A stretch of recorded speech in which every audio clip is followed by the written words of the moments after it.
Hey, this is Charlie Thompson, and welcome to Lab 13, Topographic Maps, the too long I didn't read the details version, with some examples. There are 4 basic topographic map skills that you'll be using in this lab. The first one is finding what the scale of a map is. The second is finding the elevation of a point. The third is finding the horizontal distance between 2 points. And the last is finding the slope, or how steep or shallow a slope is. So map scale, let's start off with map scale. Map scale is a ratio of the distance on the ground to the distance on the map. There's 3 ways of showing map scale. There's the representative fraction, or RF scale, and that's the main one that we're going to use. Maps often have a graphic or bar scale printed so that you can compare how far apart places are with the little scale down at usually at the bottom of the map. And there's written scale, which we're pretty much not going to use at all. So representative fraction, for example, 1 to 24,000 is one of the most common map scales.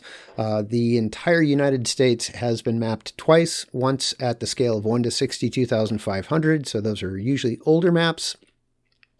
And then as technology improved, the US, or at least the lower 48 states, was then mapped again at the scale of 1 to 24,000. So 1 to 24,000 is a super common map scale, and it's this example of a representative fraction. So on a representative fraction, there aren't units. Both sides are expressed in the same units. So 1 inch on that map would be 24,000 inches. 1 foot would be 24,000 feet. So map scale, as I said, it's the ratio of the size on the map to the size on the ground. 1 to 2 scale map would be half the size. This is a 1 to 2 scale car, so it's half the size of a car. A 1 to 12 scale map would be 1/12 of the size of what it shows on the ground. This guy has actually built a 1/13 scale 747 model. So that would be 1/13 of the size it would be on the ground. To calculate map scale, most maps have the scale written on them. Sometimes they don't. Sometimes the map scale is not given, and as a map analyst, it would be your job to figure out what the scale of the map is. And to do that, we just, step 1, get both sides of the equation into the same units. This is a website, unitconverters.net, lengthconverter.html. I put that link into your conversion and formulas cheat sheet for Lab 13.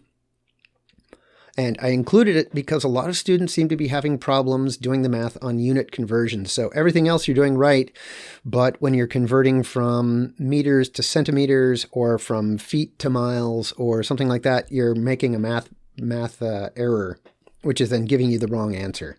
So I would recommend double checking your answers at unitconverters.net. And convert whichever size is easier. Whichever side of the equation is easier to convert. Just get them into the same units. Doesn't matter if you convert the left or the right, because they're going to be in the same units. That's when you're done. And then the second thing you're going to need to do is to get the numerator, the number on the left, down to 1. And to do that, we just divide both sides by the numerator. So let's take a look at an example. So representative fraction, again, it's the ratio of the distance on the map to the distance on the ground. In this case, I measured 3.85 inches on the map. That represents 7,700 feet on the ground. So step 1, convert the feet to inches so that the top and the bottom are both in inches. So I'm going to multiply the bottom by 12 to convert from feet to inches. So now we have 3.85 inches to 94,200 inches. And the second step is to divide both sides by the 3.85. So dividing both sides by 3.85, we get 1 to 24,000. So the scale as a representative fraction would be of this map would be 1 to 24,000. Distance. So the first thing to find distance in finding distance is you need to know the scale of the map. We just did that. So now we're going to move along to find the feet per inch on a map. So step 1, find the map scale. And what we want to find is 1 inch on the map equals how many feet on the ground. And 1 inch on the map is going to equal whatever the map scale is in inches. So for example, a 1 to 24,000 scale map means that 1 inch on the map is going to equal 24,000 inches on the ground. So whatever the map scale is, 1 inch on that map is going to equal that many inches on the ground. So then all you got to do is divide the denominator by 12 to convert from, to find the feet, to convert from inches to feet. So in this case, 24,000 divided by 12 is 2,000. So 1 inch on the map equals 2,000 feet on the ground if the scale of the map is 1 to 24,000. So finding distance, we measure the distance in inches on the map. In this case, we got 3 9/16 inches. So the first thing we have to do is convert the fraction to a decimal. So 9 divided by 16 is 0.5625. And then we're going to add back in the whole number, 3. So 3 9/16 inches as a decimal, 3.5625 inches. And then we multiply that decimal answer that we got by the number of feet per inch on the map. So we figured that out in the last example. On this map, 1 to 24,000 scale map, we know that 1 inch on the map is 2,000 feet on the ground. So we multiply the 3.5625 inches on the map by 2,000, and we get 7,125 feet on the ground. Elevation, I think, is one of the easier things that you're going to be doing because there are always contour lines. So if an elevation is on a contour line, the elevation is the same as the contour line. If an elevation is between two contour lines, then the elevation is exactly halfway between those two contour lines. So in this example, X is on the 6,600 foot contour line, so the elevation of X is 6,600 feet. This X is between the 6,600 and 6,800 foot contour lines, and so we just split the difference. The difference is going to be 6,700 feet, exactly midway. That's all you got to do for this lab and the following labs. If I'm ever asking you an elevation and it's between two contour lines, the elevation is exactly halfway.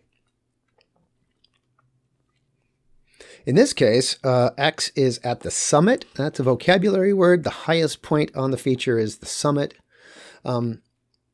So in this case, there's no other contour line. It's between two contour lines, but the higher line wasn't drawn. So maybe an easier way of thinking that is you add half a contour to the highest contour to find the elevation of a peak. So in this case, the contour elevation, the difference between the vertical difference between two contours is 200 feet. So the highest contour was 6,800. This is higher by half a contour, and so we say it's 6,900 feet. The elevation of a peak is a half contour more than the last contour line. Relief is the word that means the vertical difference in elevation between two locations. So sea level is at 0 feet. My house is at 52 feet. The relief between my house and sea level is 52 feet. Some details about contour lines. Contour lines are typically printed in brown on topographic maps. Sometimes I use a bit of an orange tint to make them stand out better against the background. But regardless, each contour line connects lines of equal elevation. So if you walked along this line, you would be exactly 6,600 feet above sea level. Every fifth contour is an index contour. It is a thicker line, and it usually, but not always, has the elevation labeled. Like, if the shape of the contour line is too small to actually fit the label on it, it won't have a label, but it'll still be thick. So in this case, 64, 6,600, 68 are all examples of index contours. They would be index contours even if they didn't have the elevation as a label, and you'd know that because they're every fifth line, 1, 2, 3, 4, 5, and it's thicker. To find the contour interval, which is the vertical difference between any two contour lines. You take the difference between two index contours, in this case 200 feet, divide it by 5, and you get the answer, in this case 40 feet. So the contour interval for this map is 40 feet.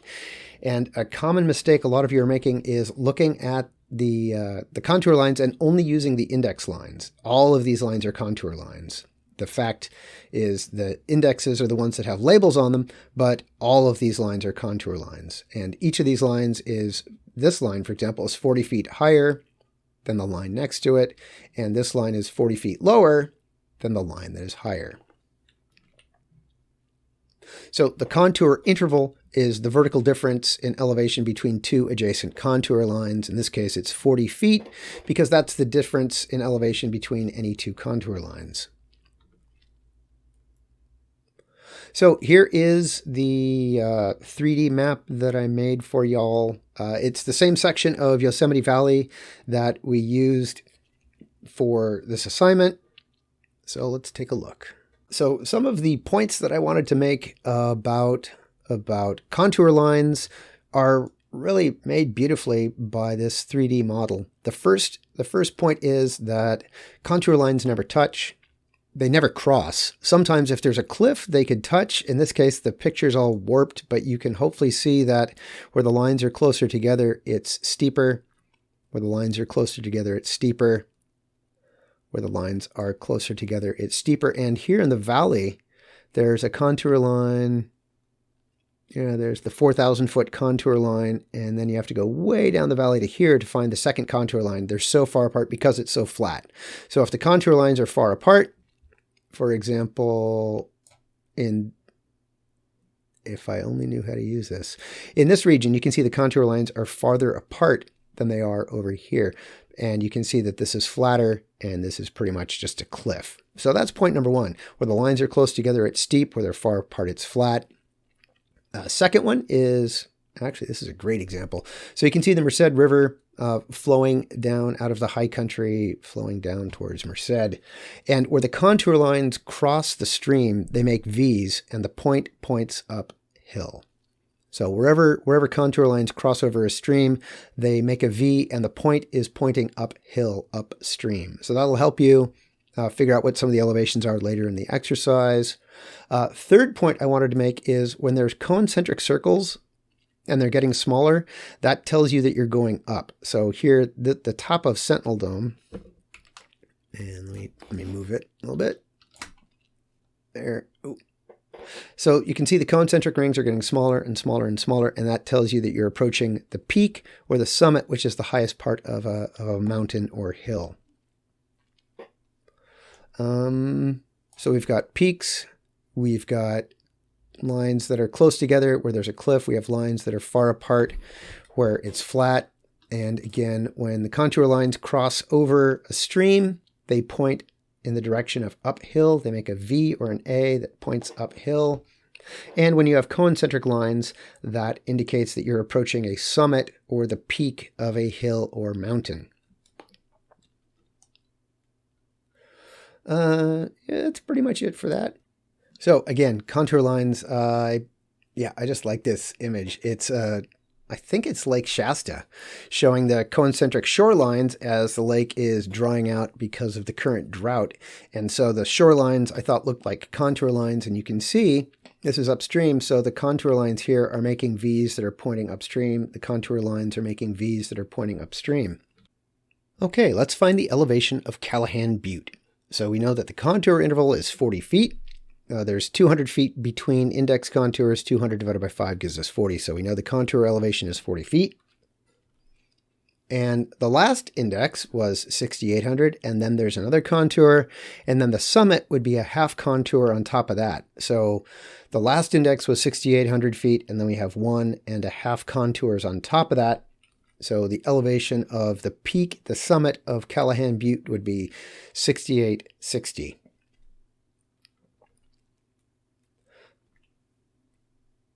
Concentric closed contours show a depression. So these are called hachura marks, and those tell you that you're going down. In fact, they point in the direction of down. So I told you before that concentric closed lines tell you you're approaching the peak, Well, this is the opposite. This tells you that you're going down, down, down, down, down. The first Hachured contour line. So this is a mountain. It's a volcano. There's a caldera, so there's a pit at the top. If you were walking, you'd go up, up, up, up, up, up, up, up to here, and then down, down, down, down. So the first Hachured line is the same elevation as the last contour line. In this case, they're indexes, but that's just a coincidence. So what's the elevation at the bottom? Well, we've got 6,800 and then 2 contours, and then the elevation at the very bottom would be another half contour. So it's 2.5 contours below 6,800 feet. 40 times 2.5 is 100. So 68 minus 100. The elevation at the bottom of this depression would be 6,700 feet. So here's a side view of Callahan Butte showing that you would be going uphill and then back downhill. And in fact, you can see here's 6,800 feet when you're going up, and then you're going to cross it again as you're going back down to the bottom. So the bottom of a depression is a half contour lower than the last contour. In this case, I'm just using the index contours. So we've got a 200-foot contour, so half a contour would be 100 feet. So the elevation here would be 6,700 feet. And the same thing is going to be done to find the elevation of a peak, which we just did. So the elevation of this spot, well, it's midway. It's a half contour above the last contour, but it occurred to me that really there's just the 2 rules for elevation. If it's on a contour line, it's the elevation of the contour line. If it's between 2 contour lines, it's exactly halfway between those 2 contour lines. Even if, in this case, the 7,000-foot contour was never drawn, because that's not how tall, the mountain just isn't that tall, so it's not drawn. But there is a 7,000-foot contour, and the peak would be halfway between the last and the next, in this case, 100 feet. So the summit would be a half contour, 200-foot contour at 100. So the peak would be a half contour higher than the last contour. So the summit elevation would be 6,900 feet. Slope. So once we found elevation and relief, once we found horizontal distance, we can find the slope. So we're going to find the slope as a percent. We're going to find slope in feet per mile. So to find the slope as a percent, we just divide the relief by the horizontal distance. This is commonly referred to as rise over run, vertical over horizontal. So to find the slope in feet per mile, you're just going to divide the relief by the horizontal distance and multiply that by the number of feet in 1 mile, 5,280, to find the slope in feet per mile.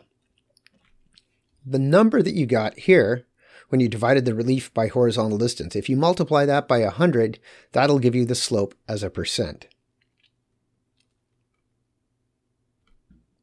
So here's our example. Slope equals rise over run.